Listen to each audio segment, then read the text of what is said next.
Hop, et voilà. Mais il comprend pas ce qu'il signe, il risque pas de retirer ses troupes. Trouba! Trouba!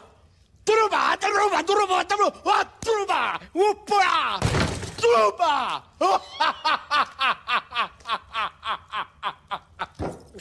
Troubaskaya! Et salut à tous, on se retrouve pour un nouvel épisode de Warhammer Made by Amateur. Pour aujourd'hui, je vous propose une bâche classique mais à 3000 points et un des héraldiques les plus connus, c'est l'Empire qui affronte sa némésis, les guerriers du chaos. Alors, pour cette partie à 3000 points, c'est donc Damien qui est revenu me voir et qui a joué donc les guerriers du chaos, et de ma part j'ai pris les impériaux de Karl Franz pour pouvoir défendre ce petit village. À 3000 points, donc Damien a sélectionné une liste complète et fatale, hein. Le seigneur du chaos de Tzeentch en commandement bien entendu, avec sa relance des invulnérables qui font 1, les pétueuses de héros, l'invulnérable de 3+, grâce à la marque, la frappe toujours en première et la stupidité. Donc le boucher, vous connaissez, Valmy Wrestling, hein, qui devient une horreur sur la table. En doublon de héros, il a pris un sorcier du chaos niveau 2 avec un familier pour un sort en plus et une baguette tellurique. Et son héros exalté de Tzeentch, grande bannière, avec une armure pour écailleuse, etc. de 1+, et la couronne de ténacité. En unité de base, il a pris 2 chars du chaos de Nurgle, voilà, pour être dégueulasse au corps à corps. Il a pris les 29 maraudeurs du chaos de Khorne avec les armes lourdes et l'armure légère. Il a pris 22 guerriers du chaos de Tzeentch avec le bouclier, donc l'armure à 3+. En unité spéciale, il a pris le rouleau compresseur des 10 chevaliers du chaos de Tzeentch avec les armes ensorcelées, donc puissant en force et le bouclier. Il a pris 3 dragons ogres avec la hallebarde, il a pris encore un char éventreur de Nurgle, donc les 3 chars sont de Nurgle, et un hôtel du chaos de Tzeentch, et pour finir en unité rare, le dragon ogre Sagos et l'enfant du chaos de Tzeentch avec un souffle force 3. Donc une belle armée à 3000 points, ce guerrier du chaos, mais de mon côté j'ai mis de quoi l'accueillir. J'ai donc mis en général un archidiacre avec +2 en force, l'armure à 4+, et une invulnérable de 4+. J'ai mis en second seigneur un grand maître avec un croc runique, l'invulnérable de 6+, et une armure de 2+. Et j'ai mis un seigneur sorcier du métal, niveau 3, tout nu. En héros, j'ai mis un capitaine grande bannière avec une armure de 3+, avec un petit bouclier. J'ai mis donc un prêtre guerrier monté également avec là aussi l'armure lourde, le caparasson et une arme lourde, pour amener un peu plus de punch dans mes cavaliers. En unité de base, j'ai pris 39 hallebardiers avec étendard musicien et bouclier. J'ai mis ensuite 20 épéistes, étendard et musiciens, et 8 chevaliers de l'ordre, étendard et musiciens, et lance de cavalerie, avec 10 arquebusiers pour combler les points de mes unités de base. En unité spéciale, j'ai mis ma horde de 40 flagellants, parfait pour tenir un flanc. J'ai mis 29 joueurs d'épée avec étendard et musicien en plein centre, 10 chevaliers de la Race-Guard, un grand canon, et bien sûr, avec un grand canon. Et en unité rare, j'ai pris un canon orgue et l'héliobolise de Hys, bien entendu. Donc voilà pour vous dire un petit peu les listes d'armées. Pour la magie, eh bien les guerriers du chaos, le sorcier a donc eu il a pris le feu, il n'avait pas pris un sorcier de Tzeentch, pardon, il a pris un sorcier du chaos de base. Et donc il a choisi le domaine du feu, il a eu la boule de feu, la cage enflammée et la tempête de feu. Et pour mon côté, l'Empire, avec mon sorcier du métal, j'ai eu la main de plomb, donc le primaire, j'ai eu les lames enchantées, autrement dit j'ai +1 pour toucher au corps à corps ou au tir, et j'ai les perforants, et j'ai eu les écailles d'acier qui donnent +2 en armure, qui est quand même vachement bien. Donc pour le déploiement, eh bien comme vous le voyez, le village impérial était le but de la partie, hein, c'était qui allait pouvoir sauver les habitants ou les massacrer. Donc en déploiement, eh bien Damien, on a fait un déploiement normal, hein, unité par unité. Il a donc mis ses dragons ogres sur ses 2 flancs, les dragons ogres sur son flanc droit et le Sagos sur son flanc gauche, avec l'enfant du chaos.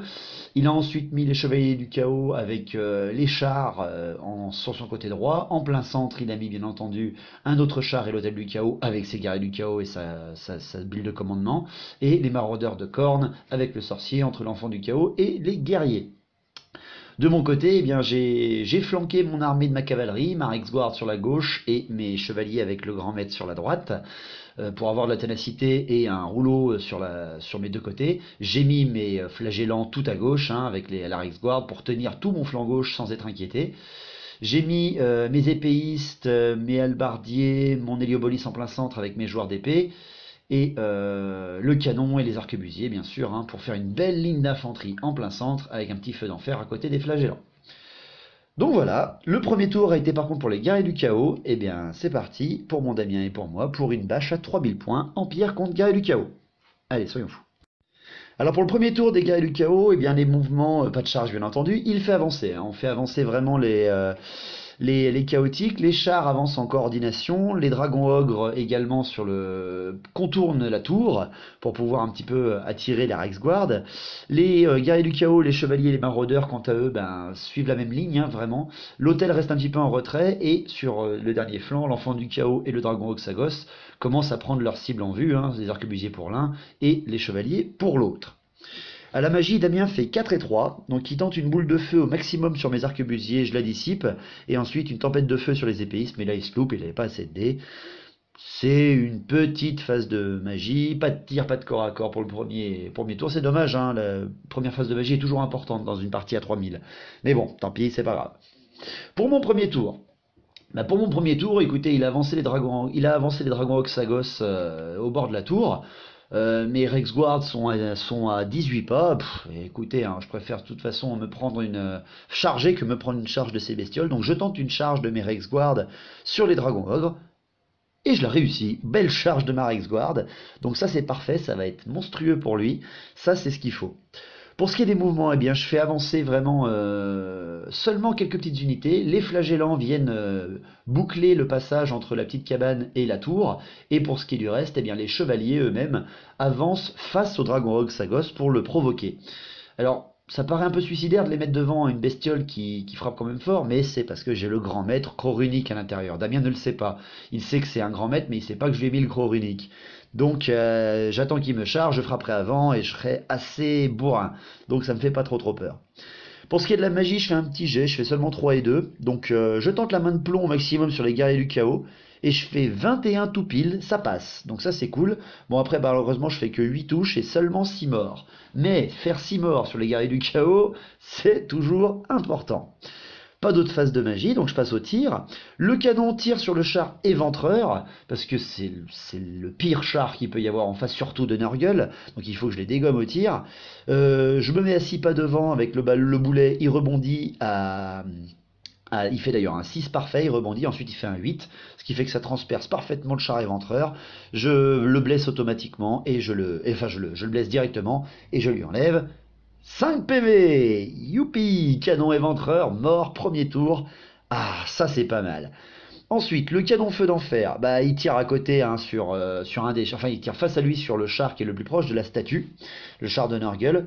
Je jette le premier dé, incident de tir, ça commence bien. Je jette le deuxième dé, incident de tir, oh putain, il va exploser. Et je rejette le troisième, et tenez-vous bien, pour la première fois de ma vie, je fais les 3 incidents de tir du canon feu d'enfer. Oh putain.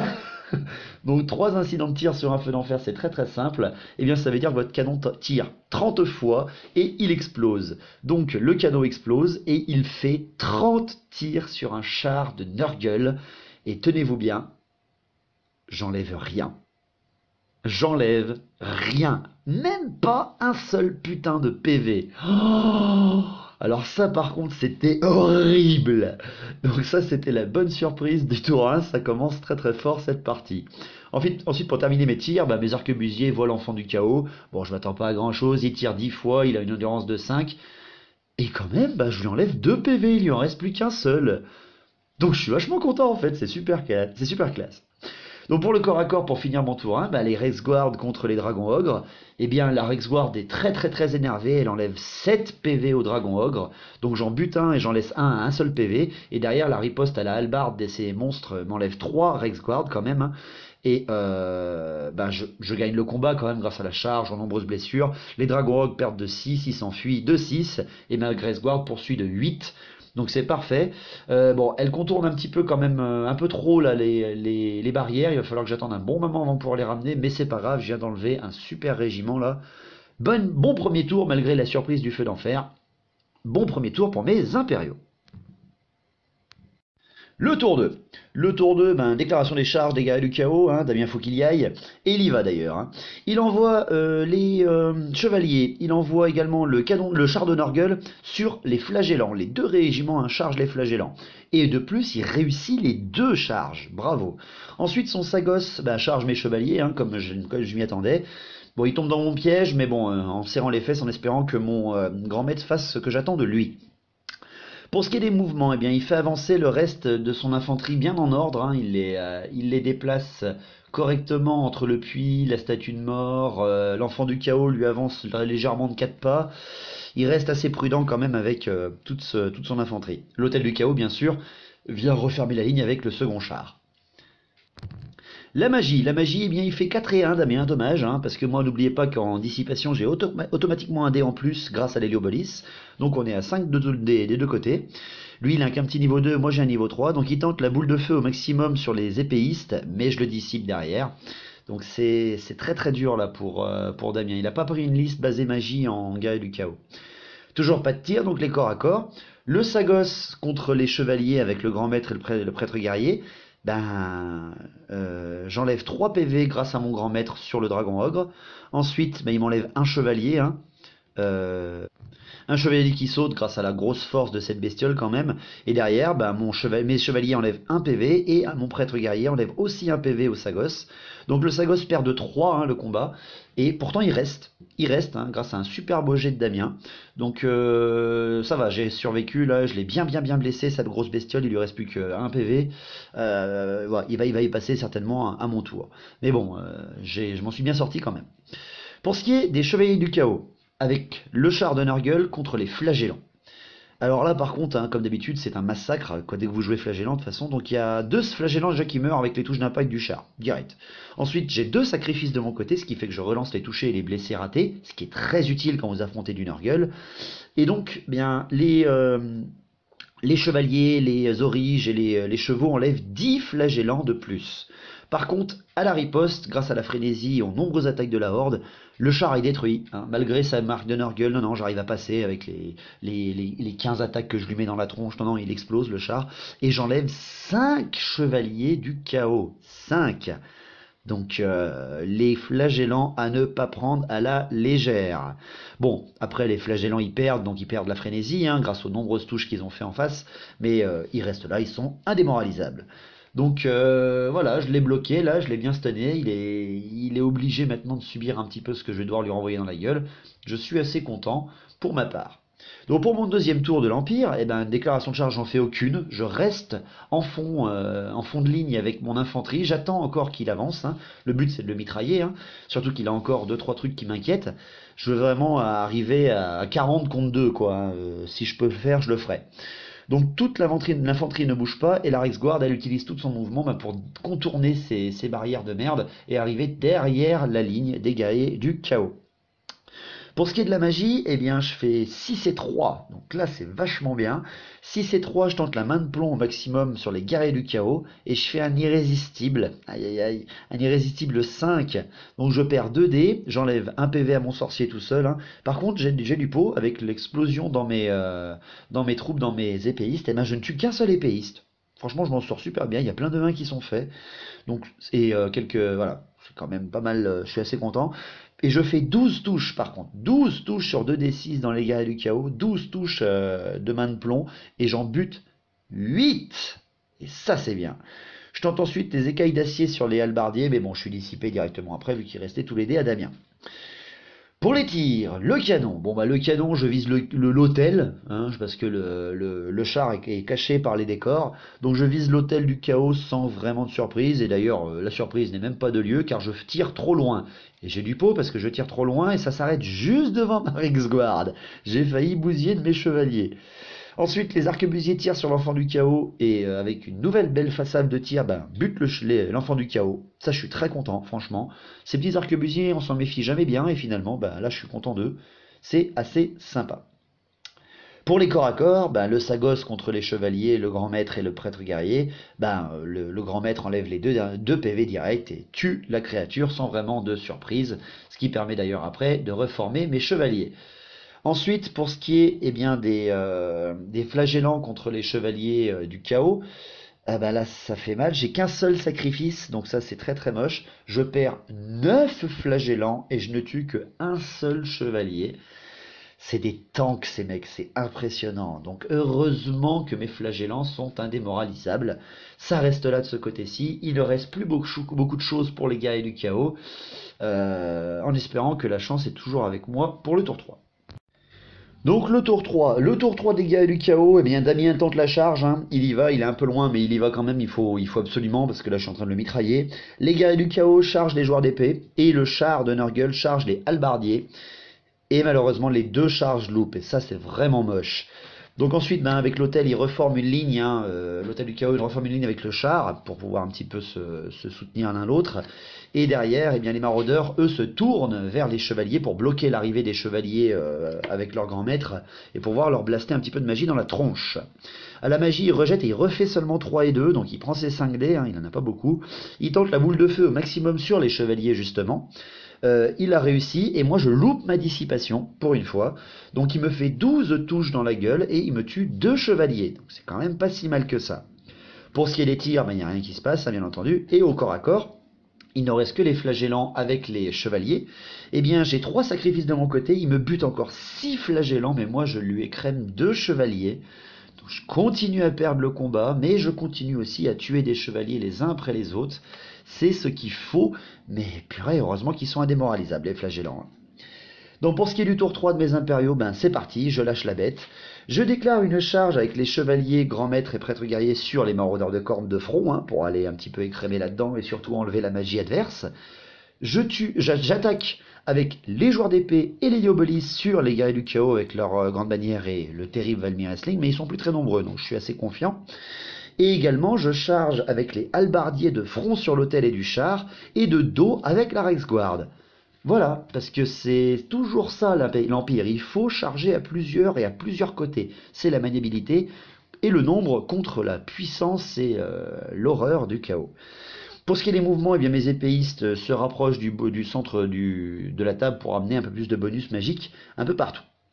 Donc à la magie, je fais 6 et 4, plus une canalisation. Donc là, c'est parfaitement ce qu'il faut. Je tente les écailles d'acier sur mes joueurs d'épée, je suis dissipé. Par contre, après, je tente les lames enchantées sur les joueurs d'épée, et je réussis. Et ça, c'est bien. Ensuite, mon archidiacre tente une prière à invulnérable 5+, sur les halbardiers, vu qu'il est dedans. Il l'a réussi, parce qu'en face Damien n'a plus de dés. Et je relance également une autre prière, la relance pour les blessés loupés avec les halbardiers, avec mon archidiacre. Et je la réussis aussi. Donc c'est parfait, là j'ai une grosse phase de magie qui se passe juste avant les corps à corps. C'est génial. Je fais plus de tir, parce que là mes arquebusiers et mon canon n'ont plus rien d'éligible. Donc directement les corps à corps. Alors les corps à corps, les chevaliers qui affrontent les maraudeurs, avec le grand maître, le prêtre guerrier et le sorcier de l'autre côté, eh ben je bousille 11 maraudeurs de cornes, et en face, Damien ne me tue qu'un seul chevalier. Donc je m'en sors pas mal quand même, hein, c'est ce qu'il faut. Les maraudeurs par contre sont toujours indomptables et resteront au combat. Donc ils perdent par contre leur frénésie de cornes, ça c'est intéressant. Ensuite, les flagellants contre les chevaliers. Eh ben, j'ai un seul sacrifice et un seul flagellant qui meurt en face, mais les chevaliers n'ont aucune perte et les flagellants restent encore pour mourir jusqu'au dernier. Pour ce qui est des halbardiers, avec mon général et la Reichsguard qui affrontent l'autel et le char. Alors j'ai 4 halbardiers qui meurent. Par contre derrière, le char est détruit. Ça c'est beau. Et de plus, il y a 2 PV qui sautent sur l'autel grâce aux très nombreuses attaques de mes halbardiers. Donc ça c'est pas mal. L'autel perd avec le résultat de combat. Et il fait 9 de fuite. Et derrière, les halbardiers font 7 et la Reichsguard ne fait que 8. Ah, dommage, ça aurait été beau ça. Parce que j'arrache cette merde là, increvable, avec une belle charge. Mais bon, non, ça restera là pour, en tout cas, ce moment. Je pourrais même pas le recharger derrière vu que c'est à son tour. Par contre, l'Héliopolis, avec les joueurs d'épée et ma grande bannière qui affrontent les guerriers du chaos avec le général et la grande bannière. Eh bien, je perds un PV sur l'Héliopolis parce que ça reste des guerriers du chaos en face, hein, et j'ai 4 joueurs d'épée qui sautent. Par contre, il y a 3 guerriers du chaos après qui meurent. Après, les guerriers du chaos, ils perdent seulement de 2, mais ils restent, hein, parce qu'après va arriver les défis, et là, ça va pas être très très drôle. Donc, heureusement, en plus, de toute façon, ils ont la ténacité grâce à leur grande bannière, ils ne bougeront pas. Donc un troisième tour qui est violent, mais ça prouve encore la résistance des guerriers du chaos, malgré le fait que charger, bon en même temps charger à 3 c'est sûr que c'est plus facile, et pourtant parfois ça ne suffit pas assez. Donc on va voir ce que donne le tour 4. Donc pour le tour 4 des guerriers du chaos, eh bien Damien n'a pas de charge à faire et tente un ralliement de son hôtel qu'il réussit, heureusement, hein, il le retourne donc face à mes troupes. Pour ce qui est de la magie, ben, tout s'écroule parce qu'il fait double 1.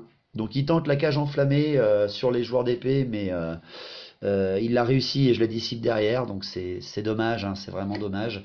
On aurait pu tenter un truc là, mais non, dommage, la chance n'est pas avec lui. Pas de tir, donc le corps à corps directement. Flagellant contre chevalier, il y a un seul sacrifice, encore une fois de mon côté, et un seul flagellant qui meurt derrière, et j'arrive à lui tuer un chevalier, donc on est vraiment vraiment écrémé des deux côtés là. On souffre, et on essaye. Pour ce qui est du reste des corps à corps, alors les maraudeurs de cornes contre chez les chevaliers, grands maîtres et prêtres guerriers, ben, il y a 10 maraudeurs de cornes encore qui meurent grâce voilà, aux très nombreuses touches de mes chevaliers. Enfin, pas très nombreuses, mais il faut dire que le grand maître aide beaucoup avec ses 4 attaques qui passent tout de suite et qui tuent directement les mecs. Ça aide beaucoup. Derrière, je perds encore un chevalier, mais malheureusement, là, ça veut dire que les maraudeurs de cordes, ils perdent leur indomptabilité. Ils s'enfuient de 8 et les chevaliers font un 9 pour les rattraper.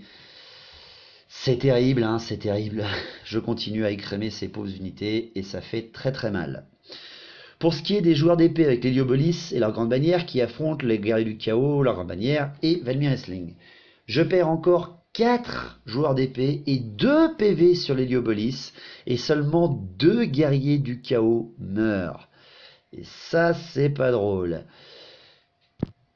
De plus, un Valmir Essling déclare un défi contre, contre moi. Je déclare ok d'accord, j'envoie ma grande bannière. Ma grande bannière se fait exploser la gueule comme nous a prouvé la puissance de Valmir Essling. Et à la fin du tour 4 des guerriers du chaos, Valmir Essling lève les bras au ciel pour recevoir la divination et ne touche finalement que +1 en initiative. Dommage, c'était un peu moche. Donc les joueurs d'épée, ils perdent, hein, bien entendu, et heureusement ils restent, hein. Donc ça c'est toujours ça de prix. Même l'Héliopolis, je vais pas me plaindre. Le tour 4 de l'Empire, eh bien je charge, je charge, hein, je déclare une charge de front de la Reichsguard sur l'hôtel du chaos, mais aussi une charge de flanc de mes chevaliers là qui ont massacré les maraudeurs avec leur grand maître sur le flanc de l'hôtel. Et ouais, c'est important ça, j'avais pas vu, au premier abord, j'avais pas vu que je pouvais faire ça, et finalement, bah oui, je suis carrément à portée, et les deux réussissent sans problème. Pour ce qui est des mouvements, eh bien, je fais encore avancer un petit peu les épéistes vers mon flanc gauche, et je reforme mes halbardiers pour qu'ils voient en fait le corps à corps des joueurs d'épée. Pour la magie, je fais seulement 3 et 1, et il y a une canalisation qui réussit. Donc je tente le +1 pour toucher et la perforation avec les joueurs d'épée, je le réussis. Et la dissipation est loupée, et ça c'est cool. Et derrière je tente le +2 en armure sur les joueurs d'épée, mais là c'est moi qui me loupe. Donc c'est dommage quoi, hein, c'est un peu con. Pour ce qui est des tirs, il n'y a rien vraiment qui se passe. Vu que mes arquebusiers se sont reformés juste avant pour voir le corps à corps, mais sans surprise, vu qu'ils ne peuvent pas tirer sur quelque chose. Les corps à corps. Les corps à corps, les 3 derniers flagellants contre le dernier chevalier. Il y a 2 flagellants qui meurent, un par les sacrifices et un par les attaques. Non, les 2 sont tués, j'ai pas de sacrifice ce coup-là. Et le chevalier, lui, n'a rien en retour. Donc le dernier reste face au chevalier jusqu'à la mort. Pour ce qui est du grand maître, du prêtre guerrier, des chevaliers de la Reichsguard contre l'hôtel, le grand maître, lui tout seul arrivant devant, abat les 3 derniers PV restants de l'hôtel, avec 4 attaques qui passent et une seule sauvegardée à un vulnérable 3+. Magnifique, pour une fois que cet hôtel est écrasé dès le début, ça c'est cool. Ce qui me permet d'ailleurs de reformer après mes 2 régiments de chevaliers pour voir le dos des guerriers du chaos. Pour ce qui est des joueurs d'épée et de l'Héliopolis qui affrontent les guerriers du chaos, eh bien il y a encore un PV de l'Héliopolis qui saute et 3 joueurs d'épée. Donc là c'est terrible. Par contre après, avec toutes les attaques qui me restent, j'arrive à arracher les derniers guerriers du chaos et à enlever même un PV à la grande bannière guerrier du chaos. Mais bon, il reste les 2 héros côte à côte, toujours tenaces grâce à la grande bannière guerrier du chaos. Donc Valmir Essling reste sans aucun problème à commandement 10 relançable. Et il va falloir attendre le tour 5 pour massacrer cette horreur. Donc pour le tour 5 de mon Damien, bah, c'est tout simple, un mouvement magie et tir, il n'y a plus rien du tout à faire. Et le corps à corps, bah, le corps à corps, que dire sur ce corps à corps avec Valmir Wrestling et sa grande bannière contre les joueurs d'épée et l'Héliobolis. Bah, c'est très très simple, hein, l'Héliobolis meurt. Hein, l'Héliobolis meurt direct, ouais, il a aucune chance, hein, face au guerrier du chaos, enfin à la grande bannière. Et derrière, les joueurs d'épée perdent encore 4 d'entre eux. Par contre, les joueurs d'épée restants tuent la grande bannière et donc la ténacité de Valmir Wrestling. Mais grâce à tout ça, eh ben, en fait finalement, il y a une égalité quoi, avec les nombreux joueurs d'épée morts et l'Héliobolis qui est tué. Eh ben, grâce au bonus fixe, les impériaux ont une égalité. Donc ça restera là, hein, le combat n'est pas fini, il va falloir attendre encore peut-être un tour pour pouvoir rouler là-dessus. Donc pour mon tour 5, c'est parti, hein. Les charges, eh bien la Rexguard de dos, les halbardiers avec le général de flanc et le général, non c'est tout, et les chevaliers avec les épéistes qui se reforment vers le chevalier avec le flagellant. Franchement, la charge centrale sur Valmir Wrestling, je sais pas, ils sont combien? Ils sont 60 contre 1. C'est pas grave. C'est beau, quoi. C'est beau pour abattre ce général du chaos, quoi. Donc voilà, pour les mouvements, les épéistes et les chevaliers qui se reforment et qui avancent un petit peu pour aller aider le flagellant en espérant qu'il survive, ce qui m'étonnerait. À la magie, je fais 6 et 5, quoi. C'est totalement abusé, quoi. 6 et 5 plus une canalisation. Donc voilà, la chance est totalement avec moi. Donc je tente le plus simple pour toucher et la perforation au joueur d'épée, je le réussis. La dissipation est loupée, donc pauvre Damien. Je tente le plus 2 en armure sur les halbardiers, je le réussis aussi. Je tente de relancer la prière de blesser loupé avec les halbardiers, je la réussis. Et l'invulnérable 5+ sur les halbardiers avec ma prière, elle réussit aussi. Je fais un 100%, Damien est estomaqué, il n'a plus qu'à subir. Toujours pas de tir, donc les corps à corps. Eh bien, le flagellant contre le chevalier, le flagellant se sacrifie lui-même, donc c'est nul. Le chevalier donc en profite pour se reformer et voir tout ce qui lui arrive dans la gueule. Et pour ce qui est du reste, eh bien, tout le corps à corps central ne sert strictement à rien parce qu'en fait il y a un duel de déclarer et bien sûr, je suis pas peureux. J'envoie mon général archidiacre contre ce terrible rouleau compresseur de Valmir Wrestling. Alors, c'est très très simple, hein. Valmir Wrestling là, il a 6 attaques, force 6, relançable. C'est un monstre, mais mon archidiacre a quand même une invulnérable, il se débrouille pas moyennement quand même, mais surtout il a toutes ces relances là. Il a la haine et il a les relances pour blesser loupé. Donc c'est quand même pas si mal que ça, on va voir ce qui se passe. Derrière, avec toutes les attaques que me fait Valmir Wrestling, eh ben, je n'ai qu'un seul PV qui saute sur mon général impérial, s'il vous plaît. Et derrière, en frappant de toutes mes forces avec mes 2 attaques, non, faut pas rêver, hein, je ne fais rien à Valmir Wrestling. Donc finalement, avec tout ce qui me passe, eh bien, toutes les charges de dos, de rang, de bannière, tous les bonus que j'ai contre Valmir Wrestling, eh ben, il perd le combat, il s'enfuit de 4, et je fais rattraper mes joueurs d'épée à 6. Donc ça c'est bon, je viens de rouler dessus, sans envoyer ma Rexguard et mes halbardiers qui sont reformés et qui regardent le chevalier du chaos qui est face aux épéistes à l'autre bout. Donc un tour 5 qui finit sur la mort du général. Je tiens à préciser que mon général impérial, qui n'est pas vraiment un monstre de corps à corps, est le premier à survivre en face à face en duel contre Valmir Wrestling, s'il vous plaît. Je tiens à le préciser, c'est le premier. Donc voilà pour le tour 5. Le tour 6 des guerriers du chaos. Bon, Damien est joueur jusqu'au bout, hein. Il tente la charge de son chevalier contre les épéistes. Il le réussit. Plus de magie, plus de tir, plus rien. Donc il fait directement le corps à corps. Il tue un épéiste, mais derrière, le chevalier du chaos est abattu par les nombreuses attaques des épéistes CC4 qui arrivent à traverser son armure à 1+, et à le tuer. Donc la fin du tour est déjà arrivée, c'est le tour 6 qui se termine sur une annihilation des guerriers du chaos contre les impériaux. Franchement, c'est waouh, c'est superbe. C'est la première fois que les guerriers du chaos s'en prennent une aussi grosse contre des unités qui sont techniquement sur le papier moins fortes qu'eux. Mais bon, une bonne magie, bon tir et surtout les très nombreux atouts des impériaux, surtout quand vous arrivez à gagner 3000 points, eh ben, c'est pas une armée à sous-estimer, très loin de là.